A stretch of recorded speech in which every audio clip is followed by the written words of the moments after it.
For which part? For energy, how do I find it besides online? So most of the answers can be found in the slide/video. Yeah. And so I can open it up. We have a simplified version available now that should make it a little bit easier. I know the other one was kind of hard to fill out.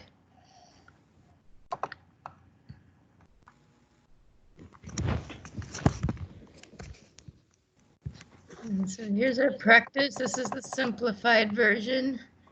These definitions can be found in the slides. So we can do either which. Yep. Life or the other one. Exactly. So if we go to Intro to Energy, we go to slides.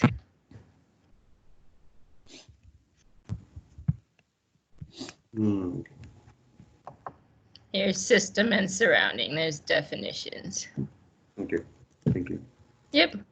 And when you get down to, there's a little bit of math at the end. Down to these questions, these bond energy questions. I do examples in the video. I can do one here if you want. But what I was getting at is just do them on a separate sheet of paper and attach a picture of the work that you do on these ones. Okay.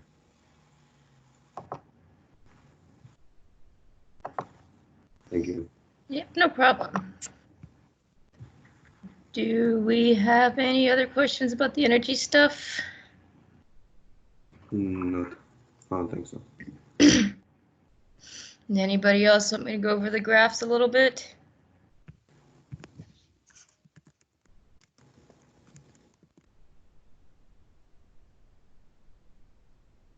For the reaction coordinate diagrams? Okay.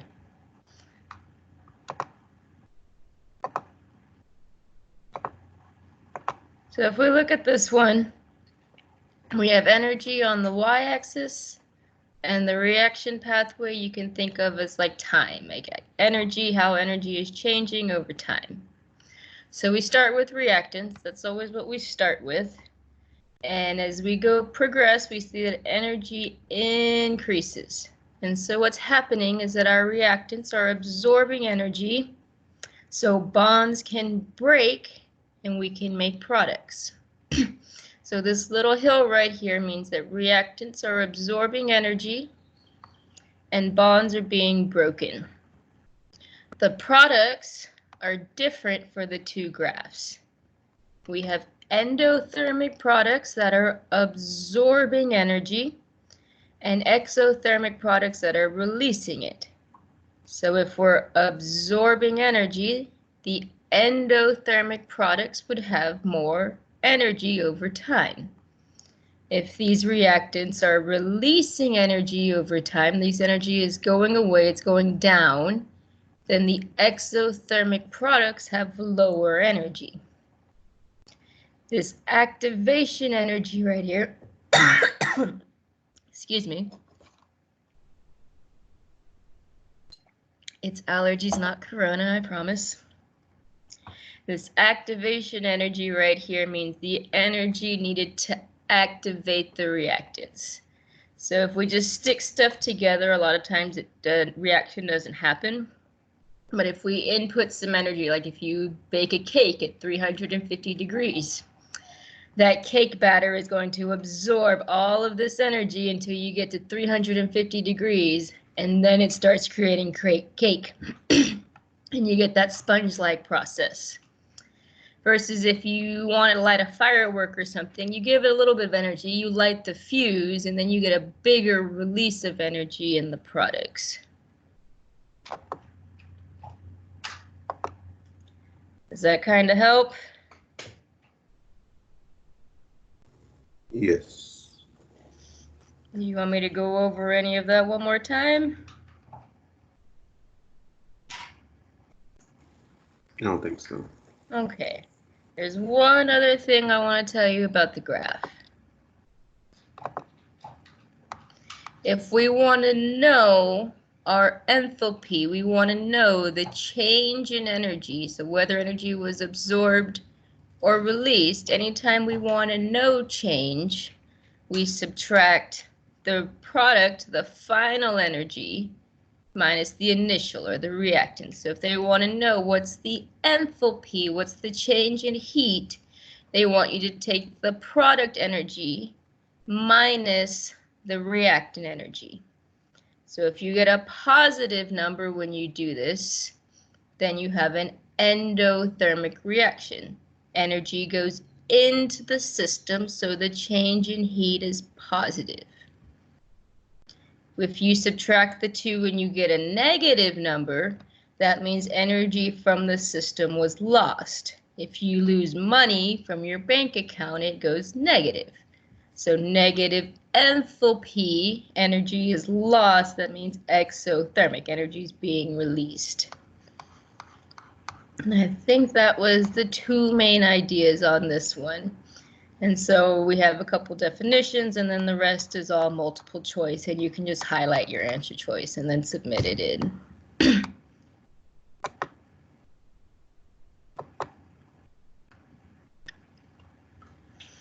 And if you're on a phone, I put this in the instructions. If you're working off of a phone, I recommend you look at the PDF version, because all those graphs get kind of weird on your phone in Word.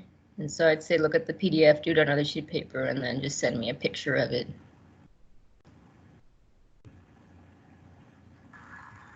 Okay. Got it. Cool.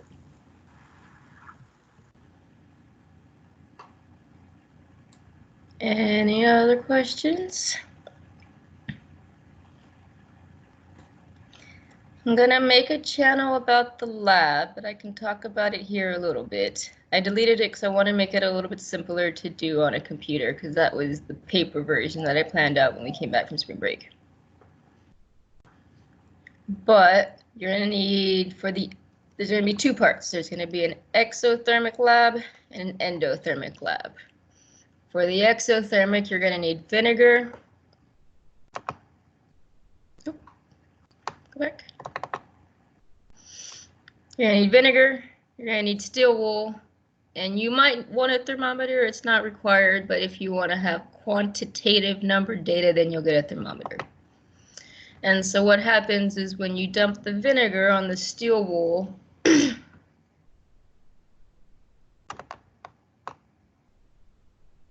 will the reactants and the products ever stay the same, or one or the other?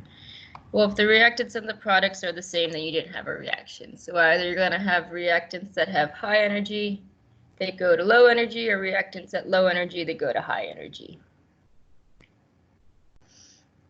Let me talk about the graph one more time before I go back to the lab. I don't think so, no. Okay. So when you mix the vinegar with the steel wool, you're going to soak the vinegar and the steel wool together, and then for about 5 minutes or so, and then squeeze all the vinegar out, stick it in a glass container. And what you're going to notice is it's going to start getting hot. And what's happening is that iron plus oxygen gas makes iron oxide. You're making bonds. And so energy is being released. Iron oxide is rust. And so when you create this rust, you start releasing energy. And so then heat is produced. And so that's the first lab. I'll put a document up on that on probably by the end of the day. The other one is really easy. You just need isopropyl alcohol, Q-tip, and your body. If you've ever noticed when you put some alcohol on your skin and you leave it there, it kind of gets cold.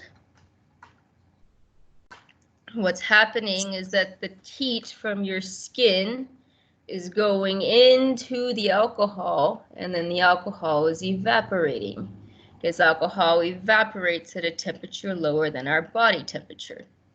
So your skin gets cold because the alcohol absorbed all the heat in your skin to evaporate. And so that'd be the endothermic reaction. And so we'll see that. We'll probably do it Wednesday. I'm thinking Wednesday. Okay.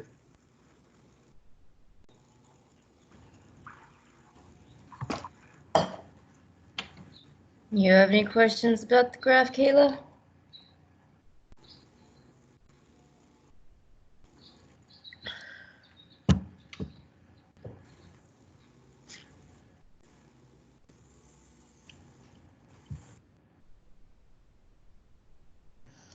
And so from last week,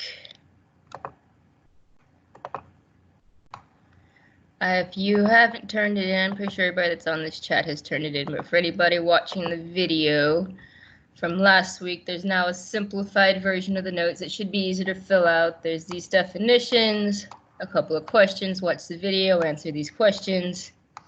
And the hardest part is this math part right here.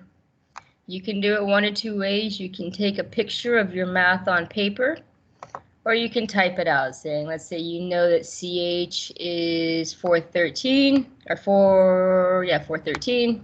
We can put 413 times 1, 2, 3, 4, 5, 6, 1, 2, 3, 4, 5, CH bonds, and so on and so forth until you do all the math like that. You could type it out. It might be easier just to attach a picture, but if you want to type it, you can type it.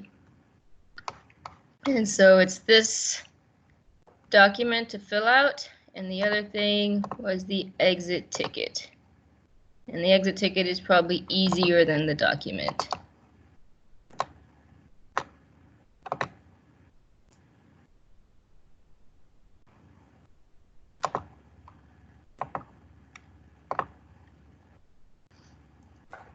And the exit ticket, you just fill these in, and literally all the answers can be found in the slides that are in this channel. So if we go back,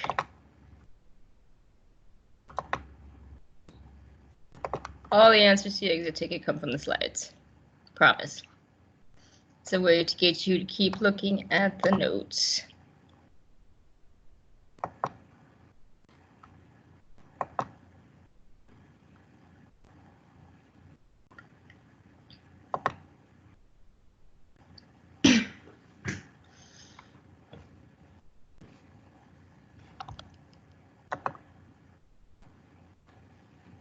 You want me to go over the bond energy really quickly? So what we're going to do,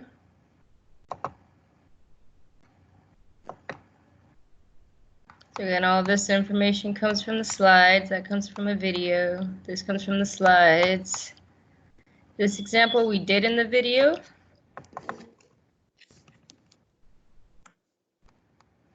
I'm going to do this one because all the bond energies are right here and I don't have to look them up. So we look at CH. CH, we have 413 times 1, 2, 3, 4, because there's 4 CH bonds. And we'll add the C double bond, 614. And there's only one of those. And we'll add the Cl bond, 243.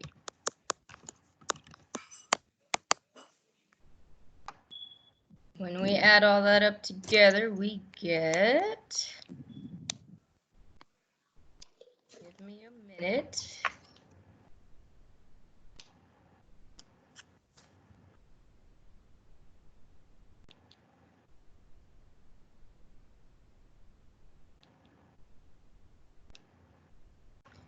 Three, 3, 3, 5. And so this is for the reactants.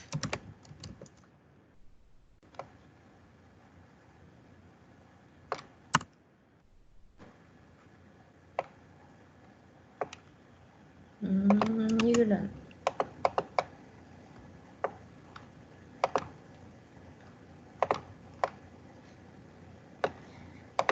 So then we take our products, which is on this side over here.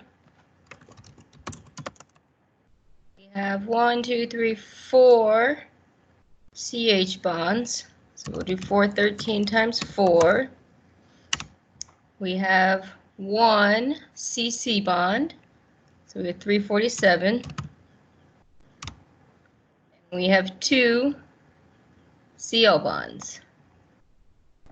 339 times 2. We add all that up.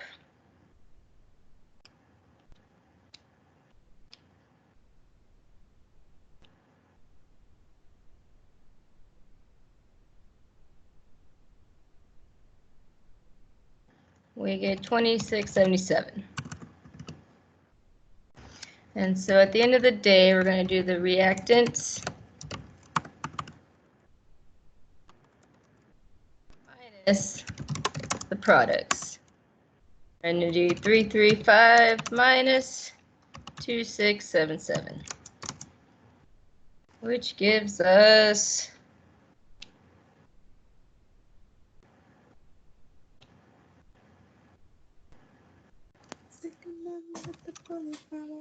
658.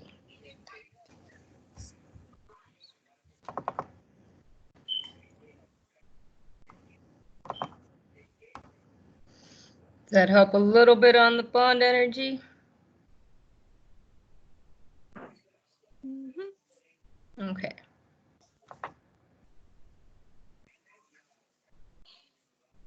Can you explain the one we are doing today? Yes, yes I can. I did it earlier, but I can do it again because you came in a little bit later.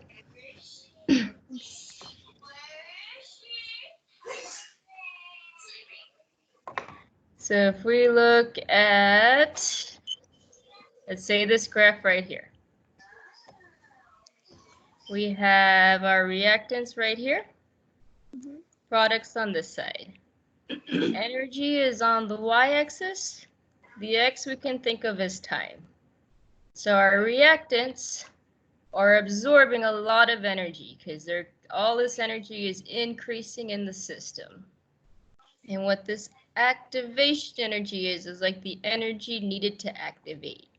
Like how we bake a cake at 350 degrees, that means you need 350 degrees of energy to bake the cake. And then you get the product, which is a cake.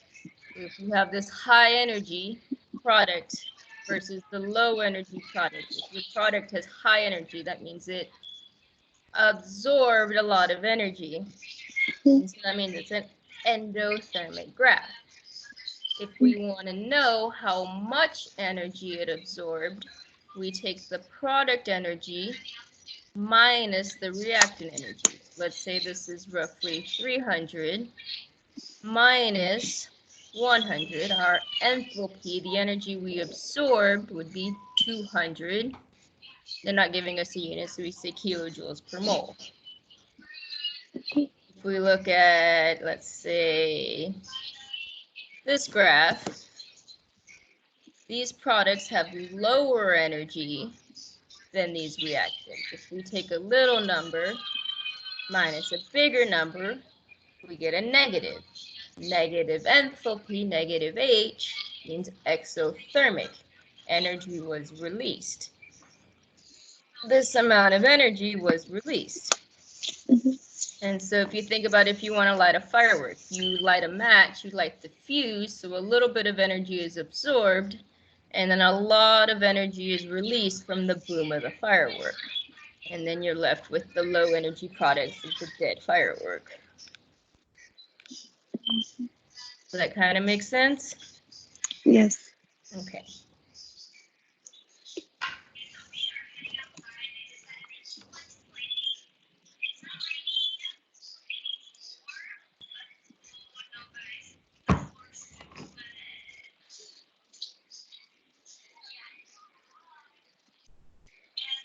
And we got 10 minutes left. If you have any questions about any of the stuff that we have to do.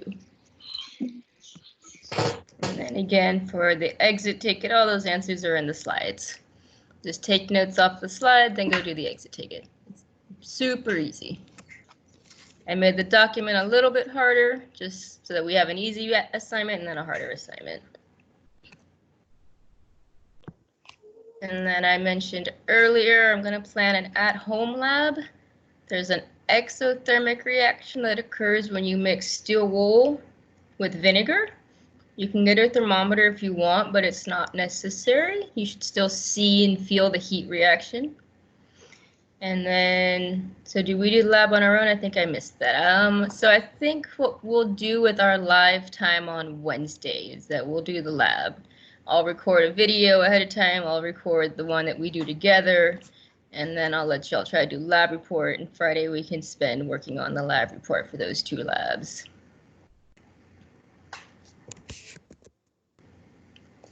And so the alcohol, the endothermic reaction is the alcohol. If you get isopropyl alcohol and you put it on your skin and you leave it there for a minute, your skin gets cold because the isopropyl alcohol absorbs all the heat in your skin to evaporate.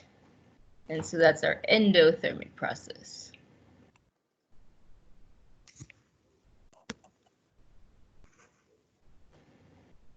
So if you want to do the lab at home, you need stool, you need vinegar, you need isopropyl alcohol. I suppose any alcohol would work, but isopropyl is probably the most appropriate for you to be handling.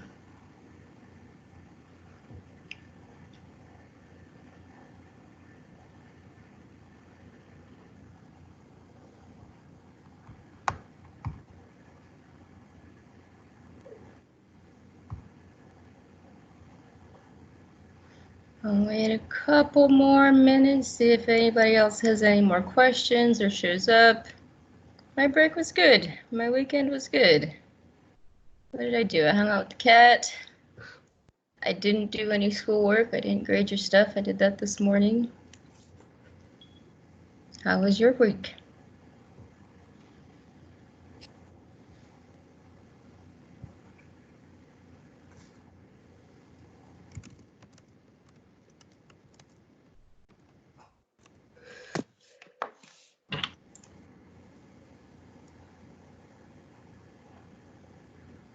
I could see that. When you spend too much time with family, it gets a little intense.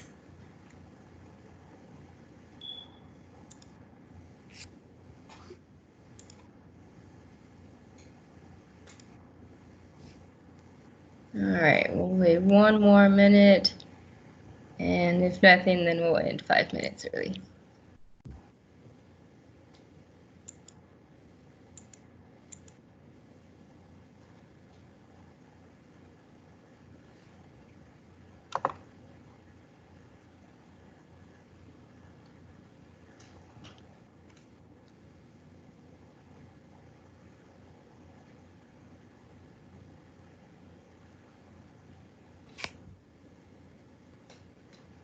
Alrighty, if anybody else has any questions, just shoot me a message. Otherwise, you are free to go work on what you gotta work on.